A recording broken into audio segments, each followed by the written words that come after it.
بسم الله الرحمن الرحيم. هل أتاك حديث الغاشية؟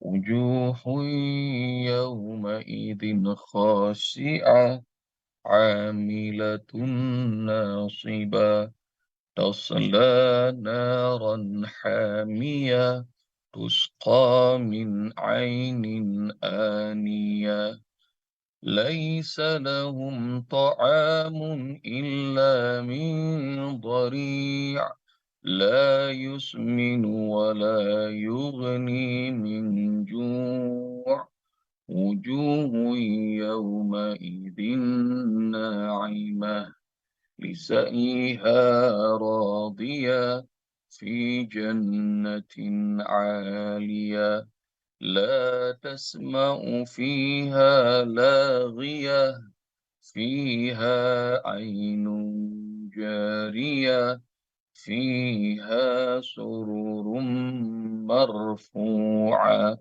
وأكواب موضوعة ونمارك مصفوفة وزرابي مبثوثة أفلا ينظرون إلى الإبل كيف خلقت وإلى السماء كيف رفعت وإلى الجبال كيف نصبت وإلى الأرض كيف سطحت فذكر إنما أنت مذكر لست عليهم بمسيطر إلا من تولى وكفر فيؤذبه الله العذاب الأكبر إن إلينا إيابهم ثم إن علينا حسابهم. Allahumma arhamna bil Quran. Asik dia ayah bunda kalau bikinin video lengkap 26 ayat. Bisa nggak ya bunda tuh 26 ayat? Nggak usah pakai arti, langsung pakai ayat dan gerakan. Siap? Ditunggu siapa ini challenge hari ini. Siapa yang bisa kirimkan video 26 ayat dengan gerakan. Nggak usah pakai arti. Bismillahirrahmanirrahim. Fadzakir. Setelah Allah Subhanahu wa taala beritahu tentang orang-orang yang nanti di hari kiamat ada yang tertunduk hina.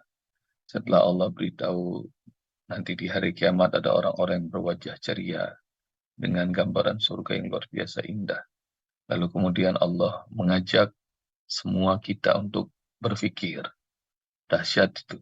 Apa yang ayah bunda sudah posting tentang kedahsyatan penciptaan seekor unta.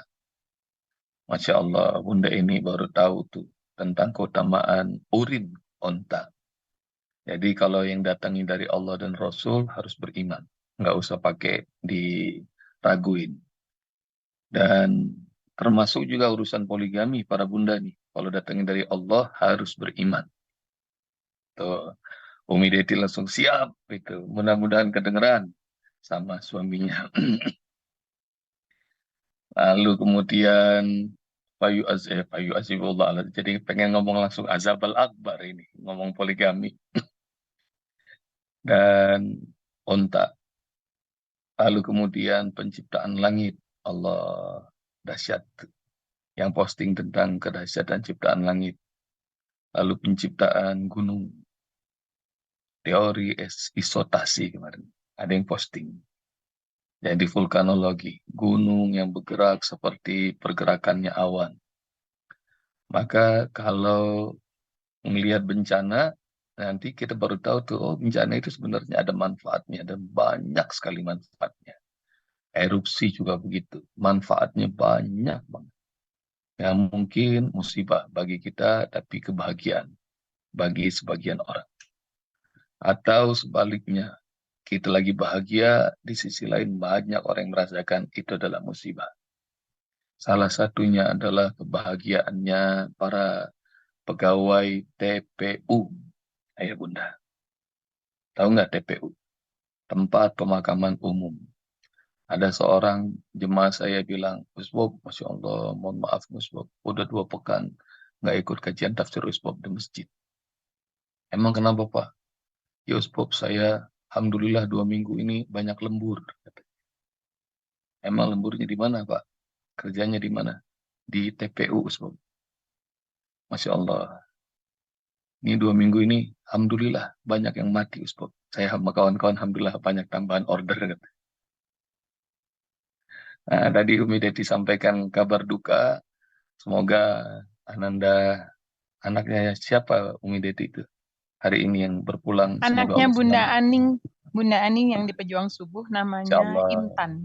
Intan. Semoga Anak saya. almarhumah dan semoga almarhumah dan seluruh kaum muslimin muslimin yang sudah mendahului kita, Allah rahmati. Allah ampuni segala dosanya. Allah angkat derajatnya. Allah terima amal ibadahnya. Allah jadikan kubur mereka rawdah min riyadil jannah. Amin ya rabbal alamin. Allahumma fir laha warhamha wa'afiha wa'fu anha. Allahumma fir lahum warhamhum wa'afihim wa'fu anhum. Itu ya Bunda. Jadi bagi kita sedih, bagi orang-orang di TPU kebahagiaan. Nah itulah. Jadi selalu begitu. Nah ini habis ngomong gunung, jadi ngomong tiba-tiba itulah. Lalu kemudian penciptaan Allah, bumi. Bumi bulat, tapi Masya Allah Allah hamparkan. Hingga kita ini berasa nikmat, berasa tenang. Padahal saudara-saudara kita digoyang sama Allah di Maroko dengan 6,8 skala Richter, Masya Allah kaget. Lihat ya kalau Allah Subhanahu wa taala pengen yang disebut summa inna ilaina iyabahum. Inna ilaina iyabahum. Semuanya bakal balik ke kami. Jangan mengira hebatnya kita. Dokter Lucia posting awan aja kita jadi kayak kecil banget. Coba bayangin, nggak ada apa-apanya. Dan lihat hebatnya akhlak Allah, hebatnya akhlak Rasulullah SAW. Jadi segala-gala milik Allah. Dan kemudian Allah kasih tahu makhluk-makhluknya yang dahsyat, kita disuruh berpikir. Lalu kemudian Allah Subhanahu wa taala bilang gini, "Wadzakir," beri peringatan Muhammad. Innama anta mudzakir, tugasmu menyampaikan. Lasta alaihim bimusaitir. Engkau bukanlah orang yang berkuasa untuk membuat semua orang beriman. Tuh lihat ya. Jadi ini akhlaknya Allah, akhlaknya Rasul. Meskipun kontrolnya ada di Allah semuanya, kalau Allah mau bikin semua orang beriman, pasti bisa. Maka satu, buat Rasul, buat Nabi, buat Da'i, buat Mubalik, buat alim ulama, buat Ustadz, orang-orang seperti saya, tugasnya cuma nyampein aja. Menyampaikan ilmu yang disampaikan Allah. Jadi ilmu yang Allah ajarkan, tugasnya nyampein. Dan kita nggak berkuasa. Jangankan buat orang lain. Kadang-kadang keluarga aja udah kita kasih tahu, tetap aja ada. Apa kurangnya pelajaran dari keluarga Nuh, keluarga Lut alaihi wassalam. Nabi yang berdakwah untuk orang banyak, tapi keluarganya sendiri nggak ikut. Tapi mudah-mudahan kita sekeluarga semuanya Allah kasih iman, Allah kasih takwa, Allah jadikan kita semuanya orang-orang yang menegakkan sholat dan bakti kepada Allah Subhanahu wa taala.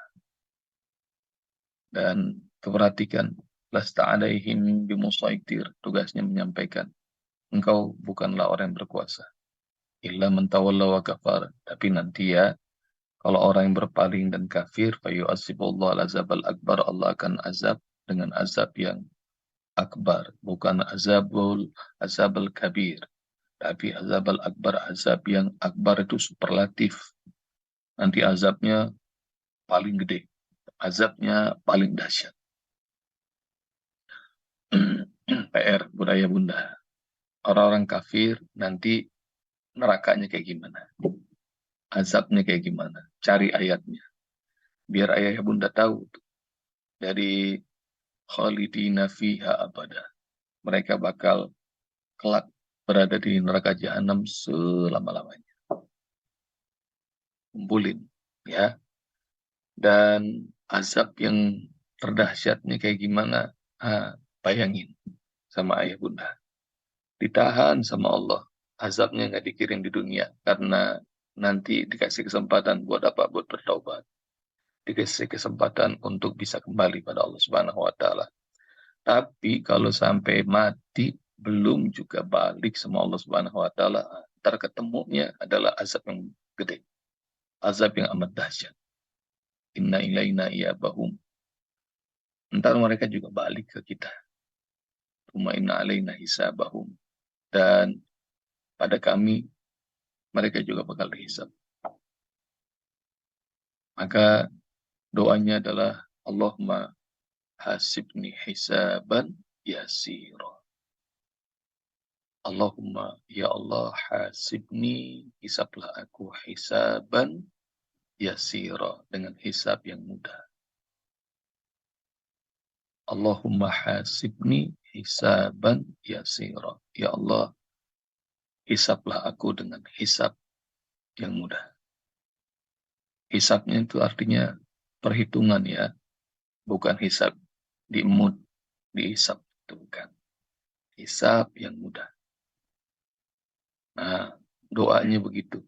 Allahumma hasibni hisaban yasira.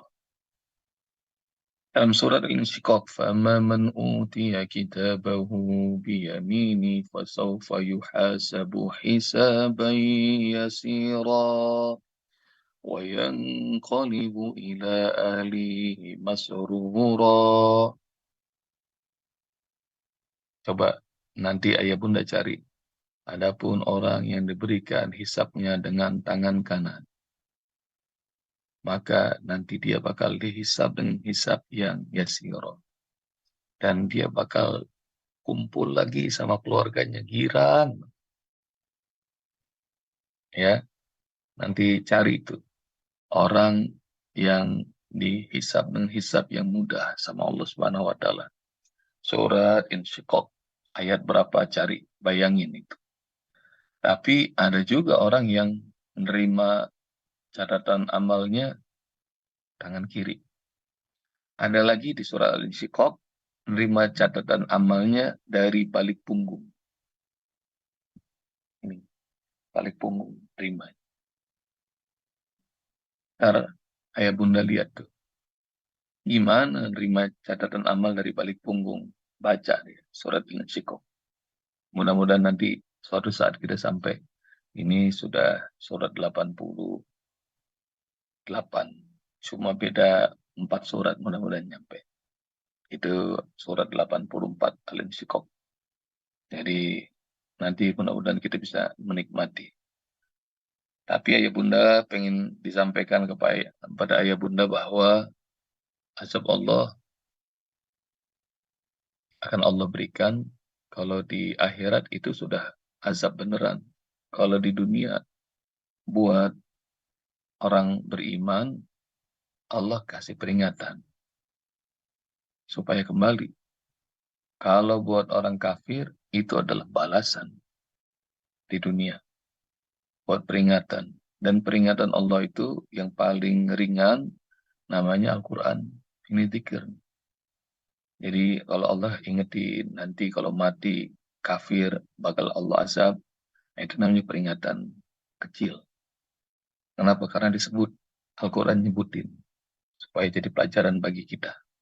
Tapi kalau peringatan Allah yang halus namanya Al-Quran ini tidak diindahkan, nanti Allah akan kirim peringatan yang lebih besar lagi. Belum di akhirat, di dunia juga Allah kirim. Seperti apa? Seperti gempa bumi, seperti kebakaran, seperti semuanya. Yang dalam sekali cabut, habis. Supaya apa? Supaya sadar. Zaharul fasadu fil barri wal bahri bima kasabat aydin nasi liyudhiqahum ba'dalladzi amilu la'allahum yarji'un. Cari ya bunda. Mas Bob di Kendari ini baru semalam nyampe, udaranya Masya Allah, kok seger banget ya gitu. Ini orang dari Jabodetabek yang kena polusi. Begitu nyampe sini, ini ibu kota provinsi Kendari, tapi udaranya alhamdulillah. Belum nyampe Morowali kali, tempatnya nikel. Jadi tambang nikel.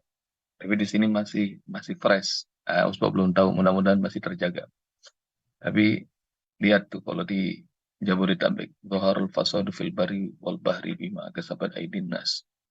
Kerusakan udah muncul di bumi, baik di darat maupun di lautan. Gara-gara ulah tangan manusia. Agar sebagian mereka merasakan sebagian ulah manusia yang lain. La'allahum yarji'un. Sengaja Allah kasih itu dampaknya supaya mereka balik. Allah pengen balik. Kita ini ayo balik lagi ke sunatullah. Apa yang Allah bikin sudah amat bagus, jangan dirusak. Nah, lihat tuh. Bahasa la'allahum yarji'un. Ayo bunda ntar cari ya. Ayat yang Ustaz sebut tuh surat apa, ayat berapa. Bocoran, suratnya surat Ar-Ruh, surat Romawi. Nah, nanti ayah bunda cari. Itu lihat Allah pengen kita balik, Allah pengen kita sadar, Allah pengen kita sujud, Allah pengen kita menyebut namanya, Allah pengen kita semuanya taat sama Allah, Allah sayang. Tapi ada aja manusia yang banyak ulahnya. Nah, Allah pengen balik-balik. Karena sesungguhnya kalau kita nggak balik, suatu saat pasti kita semuanya balik. Tapi gawat tuh. Kalau misalnya udah balik, terus Allah ngitung. Ayah bunda kalau lagi punya duit, masuk ke rumah makan, makanan yang enak, mahal, selesai, Mbak, hitung. Nah, kita nyuruh ngitung. Kita minta mereka hitung bill. Kenapa? Karena dompetnya bagus. Itu yang disebut kitabnya, catatan amalnya bagus. Asik. Jadi petugasnya kita panggil, hitung. Tapi kalau kitabnya lagi jelek, dompetnya lagi kosong, di rumah makan yang paling murah aja. Ini mungkin zaman-zamannya lagi pada kuliah di kos, makan, duitnya pas-pasan. Rupanya harga makanannya udah dinaikin sama ibu warung. Deg-degan pasti itu kalau lagi dihitung. Ayah bunda mungkin ngerti ini ilustrasi ini, ya. Jadi perkiraan kita makan udah pakai telur, pakai sayur ya kira-kira cuma 7.000. Rupanya kata ibu 9.000 katanya. Wah, kok naik bu? Waktu kita ngomong kok naik aja kita udah gemeter. Iya segala-gala naik nih, pemerintah naikin. Bayangin ya, dihisap sama ibu tukang warung aja gemeter kalau dompetnya jelek. Maknanya kalau kitab amalnya jelek, gemeter. Apalagi kalau nanti yang hitung Allah. Summa inna alaina hisabah. Udah dikasih hidup, dikasih harta, dikasih ilmu, dikasih nikmat, dikasih keluarga, dikasih anak keturunan, dikasih ini, dikasih itu, segala macam. Terus, tawalla wa kafar. Masih berani melengos, nggak mau taat, terus kafir. Maka, sini, gue hitung, kata Allah. Gawat tuh. Maka kalau dompetnya pas-pasan, gemeter. Gemeter. Mudah-mudahan, bunda ini udah pernah ngalamin uangnya pas. Mudah-mudahan ntar uangnya Allah kasih lapang. Jadi dompetnya bagus, kitabnya bagus, amal solehnya bagus. Yang penting itu uang tuh itu aja, apa namanya, asal ada. Nggak usah banyak-banyak. Pengen rumah ada, pengen mobil ada, pengen beli pesawat pribadi karena udah banyak sekali undangan dakwah kemana-mana ada. Nah itu, pokoknya seadanya. Nggak usah banyak-banyak bunda ini. Seadanya. Jazakumullah, ayo bunda. Insyaallah nanti bunda yang apa namanya ada di Kendari boleh japri nanti Usbab kasih tahu agendanya Usbab dan rombongan kami dari Jakarta ada 43 orang dengan keluarga besar Mahat Askar. Jadi ada Mahat Askar Kauni. Nah, ini rombongan Askar dan Askar Kauni lagi ada di Kendari. Mohon doanya ayah bunda, dan mudah-mudahan kalau hari ini Usbop ada di Kendari, suatu saat nanti Usbop dan rombongan juga bakal ngelayanin bunda sekeluarga. Usbop alhamdulillah sekarang pesantren udah 17. Nah, ada yang 200 pesantren. Mudah-mudahan ayah bunda semuanya punya pesantren. Nikmat pokoknya bunda. Ngurusin anak yatim, duafa, penghafal Quran, duitnya berlimpah-limpah. Dan semalam Ustadz Alfik yang ada di sini cerita bagaimana 25 pesantren itu dimulai awalnya hanya dari kos sederhana 2 orang. Dan dari 2 orang itu santrinya wakil gubernur udah datang langsung ngasih bantuan. Padahal cuma 2 orang karena tahun 2006 di Kendari ini belum ada Mahat Tahfiz. Jadi begitu dibuat Mahat Tahfiz, cuma santrinya 2 orang. Rupanya wakil gubernur aja langsung datang ngasih bantuan. Dan alhamdulillah sekarang sudah 25, santrinya 3.000. Mohon doa ya. Mudah-mudahan juga suatu saat Allah muliakan kita semuanya, ayah bunda, jadi ahlul Quran, punya pesantren yang santrinya banyak, hingga kalau kita mati, pahalanya banyak. Supaya apa? Nah, nanti dompet, catatan amalnya, kitab amalnya, meskipun kita mati terus ngalir deras pahalanya. Jazakumullah ya bunda. Assalamualaikum warahmatullahi wabarakatuh.